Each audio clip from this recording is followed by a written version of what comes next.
Jordi y esto es La Cuchara de Palo. Hoy os traigo una receta para preparar la Semana Santa que ya se acerca. Como sabéis, en Semana Santa hay principalmente dos ingredientes estrellas. Son el pescado y los vegetales. Los vamos a hacer confluir en la receta que hoy os traigo. Y hoy os traigo nada más ni nada menos que un espectacular potaje de Semana Santa. Uno de los platos más icónicos y más tradicionales de la cocina española.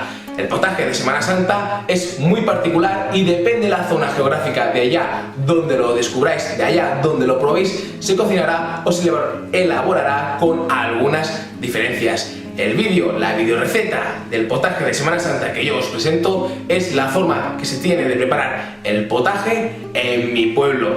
Que ya veréis que la particularidad principal es que haremos de la misma base del potaje dos potajes distintos. Haremos con dos ollas, dos elaboraciones que partirán de la misma base. Veréis que no hay ninguna dificultad, no es un plato difícil, es un plato largo de elaborar, pero es muy fácil, así que no perdamos más tiempo, apuntar bien los ingredientes que empezamos la receta. Los ingredientes son, para los potajes, 250 gramos de garbanzos, 400 gramos de bacalao fino, 500 gramos de espinacas, 2 kilos de cebollas, 4 hojas de laurel, una docena de huevos, medio puerro, una zanahoria, un tronco de apio pequeño, media chiribía, medio nabo, colorante alimentario, aceite de oliva y sal. Para las croquetas del potaje, 400 gramos de pan rallado, agua, la que acepte la masa, 2 huevos, colorante alimentario, ajo al gusto, perejil al gusto, aceite de oliva y sal. La receta la vamos a empezar poniendo en remojo los 250 gramos de garbanzos. Los vamos a tener así en remojo al menos unas 24 horas. Pasadas las 24 horas podemos empezar a preparar todos los ingredientes para el potaje de Semana Santa o los potajes. Empezamos, como veis, cortando en juliana los 2 kilos de cebollas. Una vez cortadas las ponemos en un bol y las reservamos unos minutos. Ahora cogemos los 400 gramos de bacalao con el corte fino. Este es el potaje de pobres, o al menos la cocina es la de los pobres. Por tanto, el corte del bacalao, para ser fiel a la receta de mi pueblo, debe ser este. El paso es muy simple. Procedemos a enharinar todos los trozos de bacalao, pero sin pasarnos. No deben estar recubiertos de harina, por eso ni los mojaremos en agua antes ni los bañaremos en huevo. Así es como se nos debe quedar el bacalao con la harina. Este es el aspecto que buscamos. Ahora ponemos una olla grande y honda al fuego y agregamos aceite. El aceite debe cubrir toda la superficie sobradamente, pero sin hacer una piscina, tal como veis en las imágenes. En esta olla con aceite procederemos a freír el bacalao. E importante, la piel del bacalao cuando empecemos a freír la ponemos hacia arriba, que no entre en contacto con el aceite. Pasados unos minutos le damos la vuelta al bacalao y empezamos a dorar la parte de la piel como veis en las imágenes. Cuando el bacalao esté completamente frito, que adquiere este color dorado, lo retiramos y lo reservamos como veis en las imágenes. Este bacalao lo vamos a usar como base para los dos potajes, así que luego habrá que repartirlo. Ahora volvemos a la olla donde habíamos frito el bacalao, con el mismo aceite, pero añadiendo un poco más, como veis. Ahora sí que haremos un poco más de piscina, pero tampoco sin pasarnos. La cantidad que os muestro en las imágenes debe ser vuestra referencia. En este aceite vamos a proceder a freír los 2 kilos de cebolla que hemos cortado en juliana. Esta cebolla la debemos salar bien, como veis en las imágenes. Es muy importante que no os olvidéis de salar la cebolla. Ahora mismo la cebolla ocupa mucho volumen, pero no os preocupéis. ¿Veis lo que muestro ahora? Esto es el agua que va a dejar la cebolla. La cebolla irá dejando el agua progresivamente y por tanto irá perdiendo volumen. ¿Veis? Aquí ya tenemos la cebolla cocinada a la perfección, ha alcanzado un color dorado y podéis comprobar claramente cómo ha rebajado su volumen considerablemente. Ahora esta cebolla la separamos. Agregamos la mitad de la cebolla en una olla donde tenemos la mitad del bacalao frito, como veis. La otra mitad del bacalao frito y de la cebolla lo reservamos para más adelante. Continuamos la receta. Ahora preparamos una olla con agua e introducimos una docena de huevos. Como veis, agregamos un chorro de vinagre al agua. Eso hará que cuando se rompan por el hervor no salga el huevo por la olla. Continuamos con el potaje. En una de las ollas donde tenemos la mitad del bacalao y la mitad de la cebolla, hemos agregado agua hasta llegar a la mitad de la olla, tal como veis en las imágenes. Esta olla la tenemos con el fuego en marcha. Aquí vamos a cocer más adelante los garbanzos. A esta olla le vamos a agregar colorante alimentario. Este paso es opcional, pero el colorante le dará ese color amarillo típico de los potajes. Pero no da sabor, es simplemente un ingrediente estético, por tanto es opcional. Ahora procedemos a agregar 2 hojas de laurel, como veis en las imágenes. Ahora con una red de cocina introducimos las zanahorias, el puerro, el apio y la chiribía y dejamos que se vayan cocinando. Estos ingredientes le van a aportar un sabor increíble al potaje. Esperamos a que el agua arranque a hervir, así que tapamos la olla. Cuando el agua arranque a hervir, agregamos los garbanzos debidamente lavados que teníamos en remojo. Los garbanzos tardan mucho en hacerse, mínimo 1 hora de cocción al fuego a medio bajo, así que tapamos la olla y vamos a hacer otras elaboraciones. El agua de los huevos ya está hirviendo, así que deberán estar solo 10 minutos al fuego. Cuando pasen 10 minutos los retiramos y los ponemos en agua fría para detener la cocción. Ahora vamos a elaborar las croquetas de pan que acompañan este potaje. Este ingrediente es una de las particularidades del potaje de mi pueblo. Procedemos a cortar de manera muy fina ajo al gusto. Yo he picado unos 3 dientes de ajo. Lo más importante es que lo piquéis muy bien y muy fino, así como os muestro en las imágenes, prácticamente microscópico. Procedemos a hacer lo mismo con el perejil. El perejil debe ser al gusto. Podéis coger la referencia de mi vídeo. El perejil lo debéis picar de la misma forma que el ajo, de manera muy fina, así como os muestro en las imágenes. El ajo y el perejil picados los ponemos en un recipiente que nos permita trabajar. Vamos a hacer aquí la masa de las croquetas. Ahora agregamos 2 huevos como veis en las imágenes y procedemos a salar bien.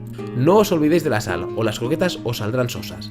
Ahora el paso es muy simple. Procedemos a batir muy bien el huevo como veis en las imágenes, como si fuerais a hacer una tortilla. Con el huevo ya batido agregamos un buen chorro de aceite, como veis en las imágenes. Luego agregamos agua, el equivalente a un vaso de agua. Luego, de manera opcional, un poco de colorante alimentario y procedemos a mezclar bien todos los ingredientes. Ahora procedemos a agregar el pan rallado. Lo incorporáis poco a poco porque la cantidad será la que acepte la masa. En el caso de equivocaros, siempre podéis corregir agregando más agua y aceite. Con el pan rallado empezamos a mezclar todos los ingredientes y hacer que se integren a la perfección. Muy probablemente necesitáis agregar más pan rallado o más agua o más aceite. Para saber qué textura buscamos, la masa os debe quedar muy esponjosa. No debe quedaros una masa seca. Para saber que está lista, mirad. ¿Veis cómo hago una croqueta? ¿Veis cómo no se me ha enganchado nada en las manos? Este es el indicador para saber que la masa está lista. Sobre todo, insisto, que la textura debe ser esponjosa. Con la masa lista procedemos a hacer las formas de las croquetas. La forma que haremos es la clásica. Una vez tengamos todas las croquetas listas, las procedemos a freír en una sartén con abundante aceite, tal como veis en las imágenes. Las freímos bien, que alcancen un color dorado y cuando estén listas las retiramos del fuego y las reservamos. Ahora volvemos a los garbanzos. Para saber cuándo estén listos, hacemos esta prueba. Sacamos algunos fuera y los chafamos con un tenedor. Si vemos que podemos chafarlos bien y que solamente hay una ligera resistencia, significa que ya están cocinados. Ahora en la olla de garbanzos procedemos a incorporar los 500 gramos de espinacas tal como veis en las imágenes y simplemente deben estar unos 10 minutos de cocción, así que tapamos la olla y dejamos que se cocinen a un fuego medio bajo. Mientras se cuecen las espinacas, aquí tenemos los huevos duros. Procedemos a coger 3, a poder ser los más feotes o los que se hayan roto un poco. Lo que vamos a hacer es picarlos bien. Tampoco hace falta hacer trozos minúsculos, simplemente los troceamos como veis en las imágenes. Con los 3 huevos troceados, lo que hacemos es introducirlos en la olla que tenemos en el fuego con los garbanzos y las espinacas. Después de incorporar los huevos, agregamos algunas croquetas de pan que hemos elaborado. No todas porque las croquetas de pan son principalmente para el otro potaje. Sí, os habíais olvidado, en esta receta hay 2 potajes. Ahora en breves iremos con el otro. Con las espinacas ya cocinadas y con el huevo y las croquetas agregadas al potaje, retiramos como veis la red de cocina que teníamos en el fuego. La zanahoria, la chiribilla, el apio y el nabo eran los ingredientes que estaban dentro de esta red. Apagamos el fuego y ya podemos dar por finalizado el primer potaje de Semana Santa. Vamos a elaborar el segundo potaje, que es muy rápido y sencillo de hacer. En esta olla, que es donde hemos frito la cebolla al inicio, como podéis ver, hay la mitad de cebolla que habíamos frito. Recordad que os había dicho que debíamos reservar la mitad de cebolla. Ahora incorporamos dentro de la olla todos los huevos duros que hemos cocinado. Acto seguido agregamos la mitad del bacalao que habíamos frito al empezar la receta y que, como os había dicho, debíais separar y reservar. Después de incorporar todo el bacalao que teníamos en reserva, procedemos a agregar todas las croquetas de pan que hemos cocinado. Este potaje no contiene garbanzos, sobre todo está compuesto por el huevo duro y las croquetas. Agregamos también 2 hojas de laurel para darle un toque fundamental a nuestro potaje. Ahora agregamos agua hasta casi llegar al borde como veis en las imágenes. Incorporamos de manera opcional el colorante alimentario para darle ese toque amarillo al potaje. La olla la ponemos al fuego, la tapamos y esperamos a que arranque a hervir. Cuando el agua arranque a hervir, pondremos un fuego medio bajo y el tiempo de cocinado del potaje será de unos 30 minutos. Pasados unos 30 minutos, este será el aspecto del potaje. Ahora ya podemos apagar el fuego y dar por finalizado el segundo potaje y la receta. Como habéis visto, el segundo potaje ha sido mucho más rápido de elaborar. Como siempre os comparto unas fotografías del emplatado final. Habéis podido comprobar que la receta en realidad es muy sencilla, es larga porque hay varias elaboraciones y algunas de ellas, como los garbanzos, tardan en cocinarse. Pero la complicación es nula. Esta receta es un icono de la cocina más tradicional española, la típica de los pueblos, la cocina de los pobres, que como he dicho al inicio, cada zona geográfica del país la elabora con distintas particularidades. En el caso de este potaje hemos visto que en mi pueblo lo hacen por partida doble y acompañado de unas croquetas de pan que ya os adelanto que están increíbles. Además, la croqueta, cuando ha absorbido el caldo de potaje, su sabor ya es indescriptible. Muchas gracias por verme nuevamente aquí en La Cuchara de Palo. Espero que te haya gustado mucho la receta y que te animes pronto a hacerla. Quiero recordarte también que puedes suscribirte a mi canal y a las redes sociales que aparecen a continuación para estar al día de todas las novedades que voy publicando. Y solo añadir que nos vemos el próximo domingo aquí en La Cuchara de Palo.